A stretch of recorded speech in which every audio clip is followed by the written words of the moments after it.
좋아요. 잘 따라해 주셔서.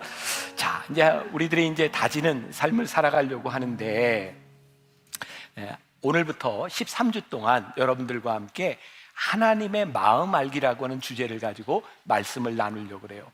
우리들이 무엇으로 다질까? 우리 신앙을 어떻게 우리들이 다질까? 하나님의 마음을 아는 것보다 더 중요한 것은 없겠다. 그래서 오늘은 조금 서론적인 말씀을 드리고 내일부터 다음 주부터 12주 동안 이제 구체적인 것들을 이야기하게 됩니다. 자, 오늘 우리가 물어야 될 질문, 2024년도를 시작하면서 우리가 가고 있는 길이 분명한가? 우리의 방향이 맞는가? 이런 점검이 필요하다는 생각이 들어요. 제가 지난해 첫 번째 시리즈로 우리가 꿈꾸는 교회, 이런 말씀을 나누었습니다. 어떤 분이 저에게 이렇게 이야기를 했습니다. 목사님은 설교 시간에 하나님 중심적인 신앙, 교회가 되자고 말을 하면서 왜 우리가 꿈꾸는 교회라는 설교를 그렇게 많이 하십니까? 제가 이렇게 대답을 했습니다. 어떻게 이해하셨는지 모르지만 제가 우리가 꿈꾸는 교회를 이야기할 때 그 꿈은 우리의 꿈이 아닙니다. 하나님의 소원과 하나님의 마음을 아는 교회가 되는 꿈을 꿉니다. 그러니까 우리가 꿈꾸는 교회를 이야기했을 때 그 꿈은 하나님의 마음과 하나님의 소원을 이야기하는 거예요.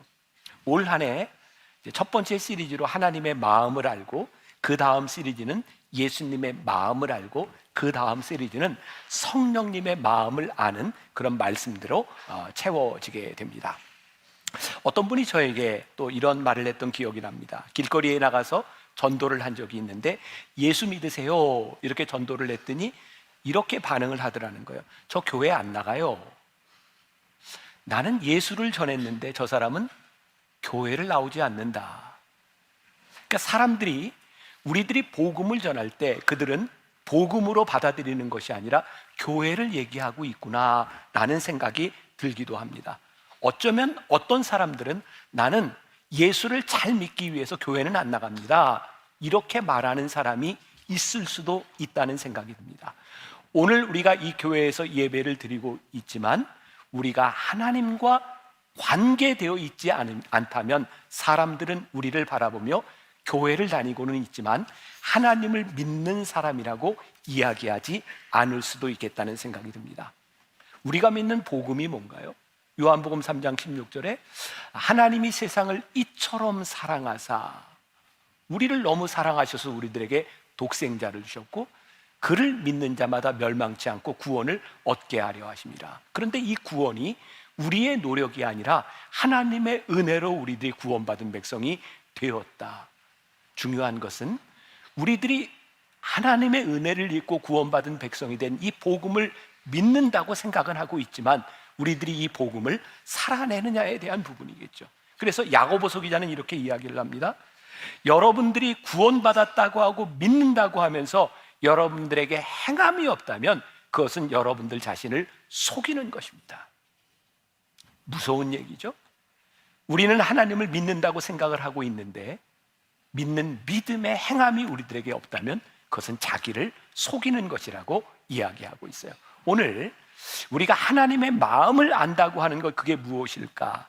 하나님의 마음을 아는 사람들의 삶은 분명히 우리들의 삶의 사명과 사역과 연결이 되어야 된다는 거예요. 그래서 오늘 여러분들의 마음에 딱 이 두 단어가 살아있어야 됩니다. 사명과 사역. 저는 개인적으로 사도 바울을 굉장히 좋아해요. 사도 바울이 다메섹 도상에서 부활하신 예수님을 만난 후에 그는 본인이 가야 될 길을 알았어요. 성경을 보면 사도 바울의 삶이 얼마나 치열했는지, 야, 참 열심히 살았구나. 저는 사도 바울을 좋아하기 때문에도 그렇지만 저는 치열함이라는 말을 참 좋아해요. 제가 쓴 책 중에 치열한 도전, 치열한 순종, 치열한 복음, 이런 책이 있는 건 아세요? 네. 저는 치열함이라는 말이 그렇게 좋아요. 왜? 사도 바울의 모습을 바라보면서. 그런데 오늘 본문 말씀 이 빌립보서는 사도 바울 인생의 말년에 쓴 편지입니다. 감옥에서 빌립보에 편지를 보내요. 사도 바울이 이제 살 날이 별로 안 남았습니다. 근데 사도 바울에게 뭐가 고민이 됐냐면, 내가 지금까지 주님께서 나를 부르셨다고 생각하고 이렇게 열심히 살아왔는데 내가 이렇게 살아가는 것이 맞아? 내가 제대로 살아가고 있어?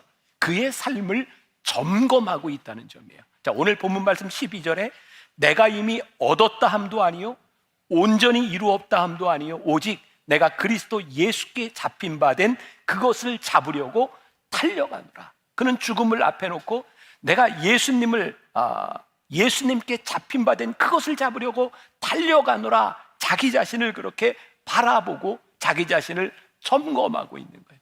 오늘 여러분들이 참 복된 시간을 가지고 있다는 생각을 저는 합니다.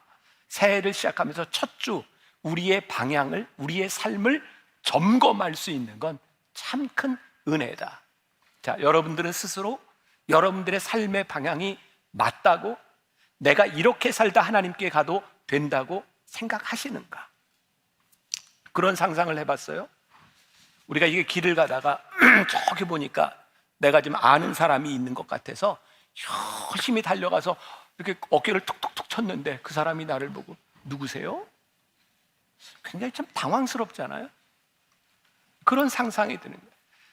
나는 하나님을 믿으며 열심히 살았다고, 그리고 하나님 앞에 가 있는데 하나님이 너 누구니? 라고 물으신다면 이게 얼마나 우리들에게 불행한 일일까? 우리가 하나님을 믿고 살아가는 사람들인데 우리에게 필요한 것은 내가 얼마나 열심히 살았느냐가 아니라 내가 얼마나 하나님 앞에 잘 살았느냐가 아닐까요? 여러분들은 하나님 앞에서 잘 살아간다고 말할 수 있는가?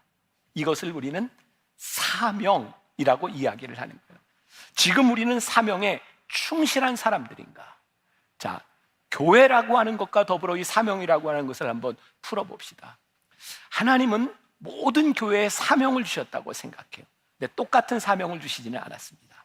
자, 여러분들이 이 땅에 그 많고 많은 교회 중에서 만나 교회에서 지금 이 시간에 예배를 드리고 있어요. 우리들이 어떤 교회를 다녀도 괜찮아요. 그런데 하나님이 여러분들을 만나 교회로 부르셨다면 만나 교회이신 사명 가운데서 우리는 어떤 사명자로 살아가는가, 이 물음을 묻지 않는다면 오늘 우리들이 여기에서 예배를 드려야 되는 이유가 무엇일까라는 생각이 들어요. 그리고 하나님께서 사명으로 우리를 부르신 우리들이 해야 되는 일을 뭐라고 말씀하시냐면 그것이 사역이다 라고 말하고 있는 거예요. 교회에 주신 사명, 그것을 이루는 우리의 일이 뭐라고요? 사역이라고 말하는 것이다. 자, 이 사명이라고 하는 관점에서 하나님의 마음을 한번 생각해 볼게요. 몇 해 전에 제가 앤디 스탠리 목사님이 쓴 노스포인트 교회 이야기라는 책을 읽고 우리 교회를 생각하게 되었어요. 그리고 우리 교회의 모든 목회자들은 이 책이 필독서입니다. 무조건 다 읽어야 되는 책이에요. 굉장히 좋은 책입니다. 이 책에 이런 글이 있어요. 죄송합니다.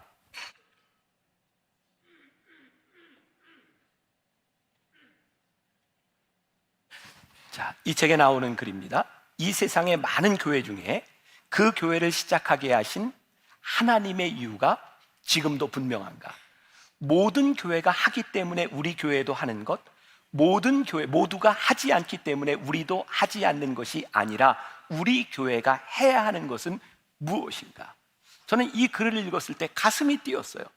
와, 우리 교회가 가지고 있는 진정한 가치, 어떤 교회가 옳고 어떤 교회가 그른 것이 아니라 하나님께서 이 교회를 세워주셨을 때에 우리 교회가 가질 수 있는 그 사명의 가치는 무엇인가? 우리는 어디를 향해 가고 있는가? 이것이 분명하지 않으면 우리는 외형을 쫓아, 숫자를 쫓아, 돈을 쫓아갈 수도 있을 것 같아요. 여러분들의 삶에 분명한 사명과 사역이 정해지지 않으면 우리는 그저 누가 하는 것들을 따라 살아가다가 인생을 마감할 수도 있을 것 같아요. 자, 제가 이런 표현을 한번 해봤어요. 우리를 향한 하나님의 마음을 알 때 우리는 신실한 신앙인이 됩니다. 그런데요, 나를 향한 하나님의 마음을 아는 것에서 충성스러운 신앙인이 됩니다. 구분이 되세요? 나는 우리 교인들이 신실한 신앙인이었으면 좋겠어요. 그런데 신실함에서 끝나는 것이 아니라 그 신실함이 충성스러움까지 이어졌으면 좋겠어요. 우리가 이 땅 위에서 신실하게 살아가되 충성스러운 사람으로 하나님 앞에 서는 것이 얼마나 중요한 일일까? 교회는 예수님을 주로 고백했던 베드로의 고백 위에서 세워졌어요. 주는 그리스도시요 살아계신 하나님의 아들입니다. 그런데 이 교회에 모인 우리들에게 주어진 숙제가 뭐냐면 주님을 고백하는 우리들이 어떻게 충성스러운 삶을 살아갈 것이냐는 거예요. 교회 공동체는요, 서로의 마음을 맞추는 것이 아닙니다. 우리가 교회에서 종종 그런 오류를 범하는 것 같아요. 우리 마음을 같이 합시다. 근데 제가 목회를 하면서 느낀 것 중에 하나가 교회는 절대로 사람들의 마음을 합할 수 없는 것이라는 거예요. 교회는 서로의 마음을 맞추는 곳이 아니라 서로 다른 마음을 가진 사람들이 어떻게 주님의 마음이 무엇인지를 알고 살아가느냐에 대한 부분이에요. 만일 제가 목회를 하면서 우리 만나교회에 있는 성도들이 야, 여기에서 많은 사람들이 예배를 드리는데 우리 똑같은 마음으로 신앙생활을 합시다 라고 생각한다면 두 가지 현상이 나타날 것 같아요. 첫 번째, 한 사람의 리더를 중심으로 하나님을 대신하는 이단이 되던가, 또 하나는 동일한 신앙의 패턴을 만들기 위해서 누군가를 향하여 잔혹하게 율법주의적인 잣대를 대든가. 그동안 교회의 역사를 통해 보면 하나님의 마음이 아닌 교회의 마음을 모으려고 했던 시도들로 인하여 얼마나 많은 이단들과 얼마나 잘못된 율법주의들이 만들어졌는지 몰라요. 그래서 오늘 사도 바울이 자기를 점검하는 데 있어서 빌립보서 3장 14절에 다시 한번 읽어볼까요? 빌립보서 3장 14절. 자, 시작. 표대를 향하여 그리스도 예수 안에서 하나님이 위에서 부르신 부름의 상을 위하여 달려가노라. 자, 여기에서 여러분들에게 어떤 부분이 제일 중요하게 느껴질지 모르지만 사도 바울이 끝까지 표대를 향하여 가야 되겠다라고 생각하는데 그에게 굉장히 중요한 기준이 있는 거예요. 그게 뭐냐면 예수 안에서. 사도 바울이 표대를 향해 가고 있다고 하는 이 부르심의 목표점이 물리적인 목표점이 아니었다는 거예요. 그가 지금 걸어가고 있는 그의 사역의 그 테두리 안에서 내가 예수 안에 있는가, 이 물음이 그로 하여금 올바른 표대를 향하고 있는지를 생각하게 만들었다. 우리들 모두에게 가정이 있어요. 여러분들 모두에게 사업체도 있고 여러분들의 생업이 있어요. 여러분들이 교회에서 하고 있는 여러분들의 사역이 있을지 몰라요. 근데 중요한 것은 우리들이 예수 안에서 하나님의 마음을 알고 이런 것들을 하고 있는가. 하나님의 마음을 알 때 우리는 우리와 다른 사람들과 동역이 이루어져요. 그런데 하나님의 마음이 아닌 우리의 마음을 맞추려고 하면 다른 것을 잡고 틀리다고 이야기하게 되죠. 여러분, 우리들이 분명히 알아야 될 게 있어요. 틀린 것은요, 복음을 벗어난 죄악된 것은 틀린 겁니다. 그러나 복음 안에 있는 것들은 나와 다른 것을 우리들이 볼 수 있어야. 언제부터인가 교회 안에서 우리들 서로의 마음을 맞추기 위해서, 또한 우리의 꿈을 이루기 위해서 우리들이 그렇게 살아갔던 것은 아닌가. 우리들이 마음을 맞춰서 멋진 일을 꿈꾸며 살아왔던 것은 아닌가. 저는 교회의 역사를 보면서 참 안타까운 것이 그런 거죠. 어떤 교회도 50년 이상 영속되는 것이 50년 이상 부흥하는 교회들이 없다는 거예요. 우리나라 기업, 아니 세계 기업을 다 봐도 100년 이상 가는 기업이 그렇게 많지 않다는 거예요. 이유가 뭔지 아세요? 최고의 정점에서 잘 나갈 때 하나님의 마음을 잃어버리고 기업의 정신을 잃어버리고 살아가면 그것이 한순간에 무너져 내립니다. 저는 우리 교회를 보면서 그런 생각을 합니다. 하나님, 우리 교회가 지금 무엇을 하느냐, 그것보다 더 중요한 것이 우리 교회가 어떤 교회인지 그것을 바로 알 수 있는 교회였으면 좋겠습니다. 2015년에 저희 교회에서 M-비전 프로젝트라는 것을 했어요. 저기 나오네요. 저 때 있었던 분도 있고 없었던 분도 있을 텐데 아마 제 기억에 한 6,800명 정도가 스티커 작업을 했어요. 그때 어떤 스티커 작업을 했냐면 앞으로 10년 동안 우리 만나교회 우선순위는 무엇인가, 1위부터 9위까지. 그런데요, 너무 당연한 건데 너무 놀라운 사실을 제가 발견했어요. 우선순위 스티커 작업을 했는데 1위부터 9위까지가 결정이 된 거예요. 안 놀라세요? 아니, 우선순위는 하나입니까? 두 개입니까? 우선순위는 하나잖아요. 근데 내가 우선순위라고 생각하고 찍었는데 1위부터 9위까지 갈라지더라는 거예요. 그렇구나. 내가 생각하는 우선순위가 저 사람에게는 우선순위가 아닐 수도 있구나. 근데 그것이 예수 안에서 우리들이 하나님의 마음이 있는 것이라면 그것이 내 생각과 다르다 할지라도 하나님의 마음이 있으면 함께 갈 수 있는 공동체가 되는 것, 그것이 교회 공동체이구나. 우리 교회에서 일어나고 있는 일들이 단순히 사람들의 의견을 따라 프로그램을 진행하는 교회인지 아니면 우리들이 하고 있는 일들이 사명에 근거한 하나님의 마음이 있는 것인지를 우리들이 구분할 수 있어야 되는 거죠. 크기의 문제가 아니라 가치의 문제예요. 저는 우리가 잊지 말아야 될 것이 있다. 하나님께서 만나교회를 세워주셨을 때 우리들에게 주셨던 그 마음이 하나님의 마음이 끝까지 있는가, 이 스피릿을 우리들이 갖고 갈 수 있는가, 이것이 우리 만나교인들에게, 오늘 예배하는 우리들에게 분명해야 되겠다. 우리 교회만이 옳다고 하는 이야기는 절대 존재하지 않습니다. 다른 교회에서 하고 있는 그 일들을 우리들이 존중할 수 있어요. 왜? 하나님께서는 그 교회에 합당한 사명을 주셨으니까. 그러나 우리들이 분별할 수 있어야 됩니다. 복음을 벗어난 예수 안에 있지 않은 일들에 대하여는 틀린 것이라는 것을 구별할 수 있는 것. 그런데 우리는 과연 앞을 향해 제대로 가고 있는가? 사도 바울이 13절에서 성도들에게 이런 말을 하고 싶었던 것 같아요. 형제들아, 나는 아직 내가 잡은 줄로 여기지 아니하고 오직 한 일, 즉 뒤에 있는 것을 잊어버리고 앞에 있는 것을 잡으려고. 그러니까 사도 바울이 형제들에게 무슨 얘기를 해요?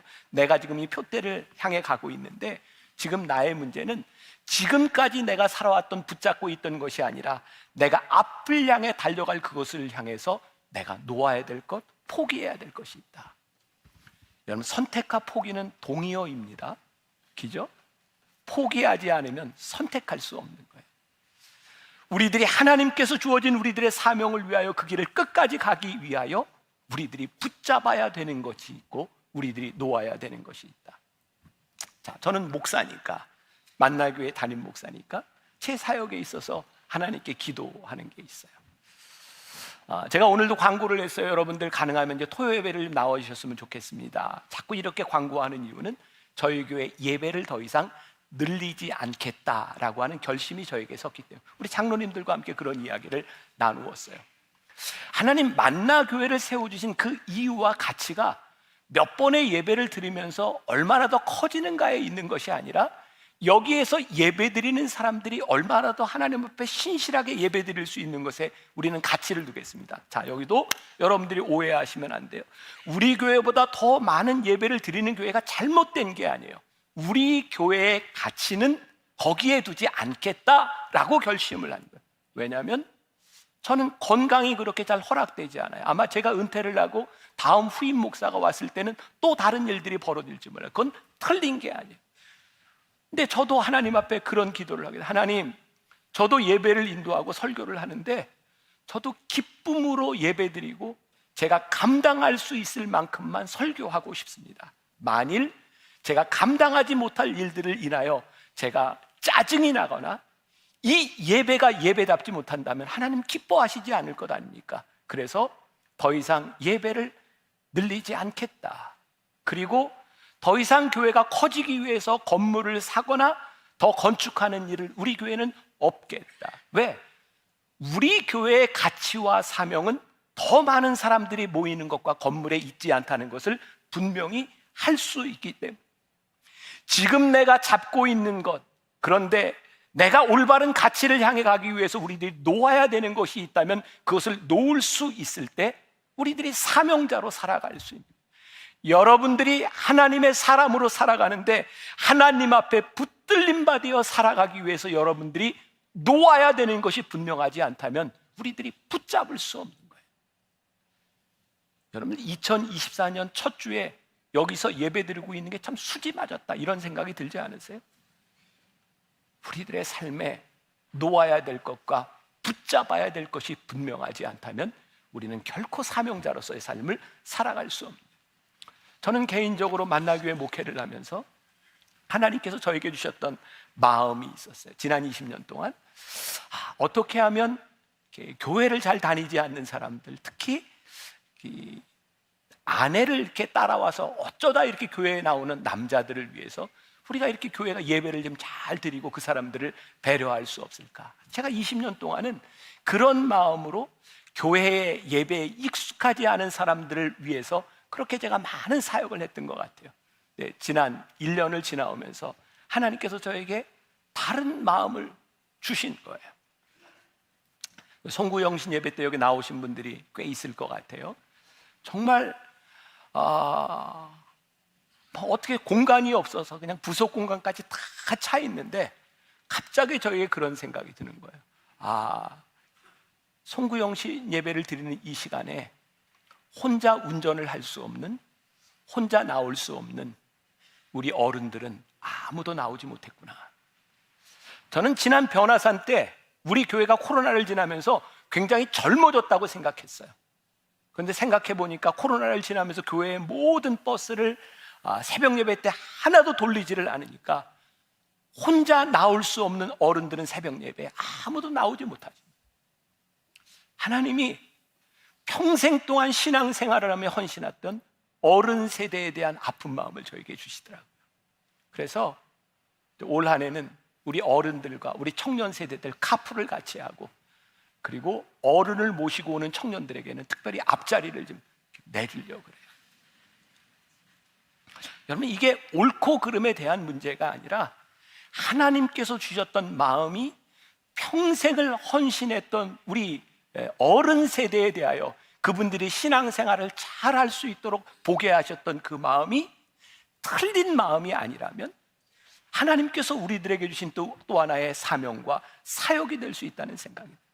결국 우리들이 전하고 있는 이 복음, 사실은 복음의 문제가 아니라 이 복음을 잘 전하기 위하여 우리들이 무엇을 하느냐에 대한 문제일 것 같아요. 우리는 얼마나 우리들에게 일어나는 변화가 목적이 아니라 사명과 비전을 수행하기 위하여 이 변화들에 대하여 얼마나 우리들이 잘 수용성 있게 받아들이는가. 저는 우리 사역자들에게 이런 질문을 종종 해요. 우리가 지금 하고 있는 일이 우리의 사명의 최선입니까? 저는 하나님을 믿는 우리가 최선의 삶을 살았으면 좋겠어요. 그냥 되어지는 인생이 아니라 우리들에게 주신 사명을 감당하기 위해서 우리들이 할 수 있는 최선의 일은 무엇인가? 제가 지난주에 백화점을 좀 갈 일이 있었어요. 제가 어느 백화점인지는 말을 못합니다. 이제 판교에 제가 이제 백화점을 갔는데 이름은 제가 말을 안 해요. 그 백화점에 갔는데 이렇게 한 층에 올라가서 제가 어떤 매장을 이렇게 찾으려고 하는데 바뀌어서 모르겠더라고요. 근데 옆에 직원이 있어요. 그 매장이 어디 있습니까? 그랬더니 그 직원이 저 모르겠습니다. 저기 키오스크 가서 이렇게 찍어보세요. 근데 굉장히 좀 불쾌하잖아요. 그 소비자의 입장에서. 근데 그 친구가 아마 조금 그런 표정을 읽었던 것 같아요. 죄송합니다. 제가 매장이 어디 있는지 몰라서 그러니까 가서 찍어보세요. 라고 이야기를 합니다. 아마 그 백화점 사장이 요 설교를 좀 들었으면 좋겠다 하는 생각이 드는데, 제가 생각할 때 한 층의 매장이 얼마나 되겠습니까? 적어도 매장에서 일하는 사람이라면 어디에 있는지쯤은 숙지하고 있는 게 저는 정상이라고 생각하거든요. 제가 우리 목회자들에게 그런 요구들을 합니다. 우리가 그냥 얼마든지 예배를 드리고 얼마든지 우리들이 사역을 할 수 있어요. 그러나 우리들이 목회자라면 여기에 들어오는 교인들이 무엇이 불편한가? 복음에 대한 문제가 아니라 복음을 듣고자 오는 사람들에게 우리들이 어떻게 좋은 환경을 만들어줄 수 있는가를 고민하지 않는다면 우리는 직무유기를 하고 있는 겁니다. 저는 목회자들에게 이렇게 이야기를 하지만 여러분들이, 하나님께서 여러분들을 부르신 이유가 복음을 전하기 위하여 여러분들을 부르셨다면 그 복음을 전하는데 여러분들이 방해가 되는 환경을 만들고 있다면 여러분들은 여러분들의 부르심과 사명에 대하여 직무유기를 하고 있는 거예요. 제가 이 말씀을 준비해 놓고 어제 신문을 보다가 우리 이제 신세계 정용진 부회장이 쓴 신년사를 제가 보게 되었어요. 그런데 그 얼마 전에 목양실에서 저와 함께 이렇게 이야기를 하다가 지난해가 많이 어렵고 이제 기도 제목이 있고 경영에 대한 많은 어려움으로 이제 있습니다. 근데 저는 무슨 내용인지 잘 몰랐어요. 그런데 그 신년사 가운데 이런 얘기가 나오더라고요. 한번 좀 띄워줘 보실래요? 업무를 바라보는 관점은 one less 클릭의 원칙에 맞춰야 한다면 이를 검토하고 실행하는 단계에서는 one more 스텝이 반드시 필요하다. 제가 조금 설명을 해드릴게요. 제가 읽은 기사에는 그런 내용이었던 것 같아요. 아마 그 신세계가 작년에 온라인 기업에서 SSG를 이렇게 만들고 열심히 했지만 쿠팡한테 좀 밀렸나? 쿠팡이 맞나요? 1위가? 그랬던 것 같아요. 그러니까 원레스 클릭이라고 하는 게 소비자들에게 다가가기 위해서 원레스 클릭 한 번 덜 하도록 이렇게 격차를 좀 줄여야 된다, 그런 이야기를 하면서 원레스 클릭을 하게 되면 필연적으로 원모아 스텝에 나아가게 된다. 그러면서 이제 기업의 경영에 대한 부분들을 바꾸어 나가겠다는 이야기를 했어요. 제가 신문을 보면서 이건 내가 꼭 하고 싶은 이야기를 여기서 하고 있구나라는 생각이 들었어요. One less click, one more step. 하나님, 우리들에게 주신 이 복음이라고 하는 것을 우리들이 이 세상에서 세상 사람들에게 마케팅을 하고 이 좋은 복음을 사람들에게 알려야 되는데 이 복음을 전하기 위하여 우리들이 지금 무엇을 하고 있습니까? 사실은 복음을 전하는 데 있어서 우리들이 복음을 전해야 된다고 생각을 하지만 복음을 전하는 환경을 우리들이 과연 만들어가고 있는가? 만일 우리가 여기에서 예배드리는 우리들 여기에 만족한다면 그렇게 교회는 사라지게 될 거예요. 근데 저는 하나님이 우리 교회를 그렇게 사라지게 만드는 것이 아니라 끝까지 하나님의 사명 앞에 붙들림 받아 쓰임 받는 것이 너무나 중요하다고 생각합니다. 무섭잖아요. 촛대를 옮긴다. 여러분, 교회가 사라져도 복음은 사라지지 않습니다. 그러나 하나님이 쓰실 수 없는 사람을 하나님이 쓰시지 않습니다. 오늘 여러분들의 삶의 사명과 사역, 하나님이 여러분들이 없어도 하나님의 일을 하시는 데는 아무 문제가 없습니다. 그러나 우리들이 하나님 앞에 불리음을 받은 사람이라면 하나님 앞에 쓰임받는 인생이 되어야 하지 않겠습니까? 우리가 하는 일들이 우리 눈에 좋게 보인다고 옳은 것이 아닙니다. 단지 우리들에게 익숙하고 편리하기 때문일 경우가 참 많습니다. 사도 바울의 고민의 흔적이 있어요. 표대를 향하여 그리스도 예수 안에서 하나님이 위에서 부르신 부르심의 상을 위하여 달려가노라. 사역이란 우리 교회가 가지고 있는 사명을 이루기 위하여 우리들이 무엇을 하느냐에 대한 부분이에요. 이제 제가 다음 주부터 여러분들에게 하나하나 사역에 대한 설명과 함께 여러분들이 무엇을 할 것인가를 요청하려고 해요. 자, 사명이라고 하는 것은요, 마치 이렇게 등대와 같은 거예요. 제가 옛날에 번역했던 책 중에 나오는 예화 가운데 하나인데 2차 세계대전 때 그런 일이 있었다 그래요. 미국의 군함이 이렇게 쫙 가는데 앞에 불빛이 반짝반짝해요. 그래서 군함에서 이렇게 무전을 보냈답니다. 그 앞에 불빛이 보이는데 함대 배 움직여라, 방향을 바꿔라 그랬대요. 거기에서 답이 오기를 우리는 못 바꾼다. 바꿔라, 우리는 군함이다. 거기서 대답 오기를 우리는 등대다. 너희가 바꿔라. 뭐 이렇게 얘기를 했다 그래요. 제가 번역했던 책 중에 그런 얘기가 있는데, 여러분, 등대는 바뀔 수 없는 거예요. 우리의 사명은 바뀌지 않습니다. 그러나 이 사명을 이루어가는 방법은 언제든지 바뀔 수 있는 거예요. 저는 효율성이라는 말을 참 좋아합니다. 누군가 저에게 이런 얘기를 할지 몰라요. 아니, 하나님의 일이 뭐 효율성 가지고 되는 겁니까? 근데 저는요, 하나님의 일을 잘하고 싶어요. 이왕 우리들이 하나님의 일을 할 바에는 올바른 방향으로 가고 싶어요. 그래서 우리 교회에서 일어나는 많은 변화들, 우리 교회에서 일어나는 일들, 사도 바울이 표대를 향해 갔을 때에 그것이 고상한 어떤 교양이 아니라 그의 삶의 배설물로 여길 수 있었던, 내가 옳다고 생각했던 이 일이 하나님의 일을 위하여, 하나님의 사명을 위하여 내가 놓을 수 있다고 생각했던 배설물로 여길 수 있었던 그 일이 우리들에게 무엇일까? 한 가지 이야기로 말씀을 마무리하려고 그래요. 제가 25살에 영월에서 한 1시간 이렇게 차를 타고 들어가는 아주 시골에서 목회를 시작을 했어요. 교인 둘 있는 곳에서 시작을 했거든요. 정말 저도 시골에서 처음 살아보는 그런 곳이었는데 교인들이 이렇게 늘어나기 시작했어요. 근데 저는 그때 은혜를 받지도 않았고 사명감도 저에게는 없었어요. 근데 하나님이 저에게 좋은 은사를 주셨던 것 같아요. 저는 이렇게 사람이 주변에 잘 모이는 것 같아요. 여러분들이 생각해도 제가 조금 매력적이죠? 네. 잘생긴 거하고 매력적인 건 다르다는 거 아시죠? 네. 저도 양심이 있지 잘생겼다 이런 얘기는 안 합니다. 근데 설교에 좀 방해가 되시나 이런 얘기하는 게 제가 이제 스스로 이제 좀 매력적이다. 이게 사람들이 이렇게 잘 모였던 것 같아요. 25살의 그 시골에서요. 전도사는 유지였어요. 그러니까 마을 행사가 있으면 이렇게 가고, 뭐 이제 보름 뭐 이런 행사도 있으면 이제 가고. 그러니까 제가 이제 행사들을 잘 참석하고 하다 보니까 교인들이 교회를 나와요. 그 마을이 김씨 씨족 집단이었어요. 그러니까 처음 예수를 믿는다고 하는 게 얼마나 힘든 그런 곳이었는지 몰라요. 근데 교인들이 한 사람 한 사람 나오기 시작했어요.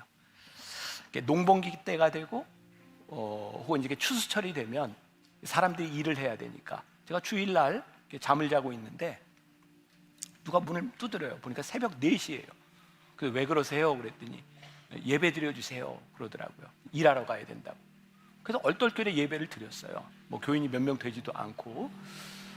그리고 다시 들어가서 자는데 또 누가 문을 두드리는 거예요. 나가봤더니 일하러 가야 된다고 예배를 또 드려달래요. 새벽 6시예요. 그리고 11시에 또 예배를 이제 정식으로 예배를 드렸어요. 그때 25살 목사인 저에게 화가 나는 거예요. 아니, 신앙생활을 하려면 좀 제대로 해야지. 아니, 예배 시간도 못 지키고 저렇게 신앙생활을 해? 그러면서 저 사람들을 좀 고쳐야 되겠다. 이런 생각이 들었어요. 세월이 많이 흘렀어요. 너무 부끄러운 거예요.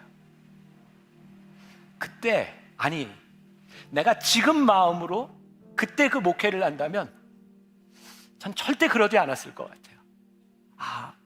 처음 예수를 믿는 사람이 이 농번기에 일을 하러 가야 되는데 그래도 일하러 가기 전에 예배를 드려야 된다는 그 마음이 너무 귀해서 너무 감격스러웠을 것 같아요. 왜냐하면 저는 거기에 하나님의 마음이 있다고 생각하니까요. 그때는 제 마음에 들지 않았어요. 내 마음에 들지 않으니까 화가 나는 거예요. 하나님의 마음이 보이면 나와 같지 않은 생각들, 내가 수용할 수 없는 생각들이 내 안에서 수용이 돼요. 전 만나교회 담임 목사로 목회를 하면서 이 교인들을 바라보면서 저렇게 오래 신앙생활을 하고 예수를 믿는데 왜 하나님의 마음이 잘 보이지 않을까? 평생을 신앙생활하면서 내가 믿어왔던 내 확신, 그걸 왜 배설물처럼 여기지 못하고 하나님의 마음을 따라가지 못할까? 그런 마음이 들어요. 여러분들에게 그런 얘기를 하지만 저에게도 그런 모습이 있겠죠. 그래서 우리가 2024년도를 시작하면서 하나님, 우리가 진짜 사명자로 우리를 부르신 사명 앞에 우리들의 사역자로 살아가기를 원합니다 라고 말할 때 우리들에게 하나님 아버지의 마음이 들어갔으면 좋겠다. 하나님 아버지의 마음 앞에서 내가 놓을 수 있는 것, 내가 붙잡아야 되는 것, 이것이 분명한 사람이었으면 좋겠다. 하나님과 우리들 사이에 one less click, 격차를 줄일 수 있는 방법은 one more step, 하나님의 마음으로 한 걸음 더 나아가는 겁니다. 올 한 해 여러분들에게 하나님의 마음이 살아있기를 주님의 이름으로 간절히 축원합니다.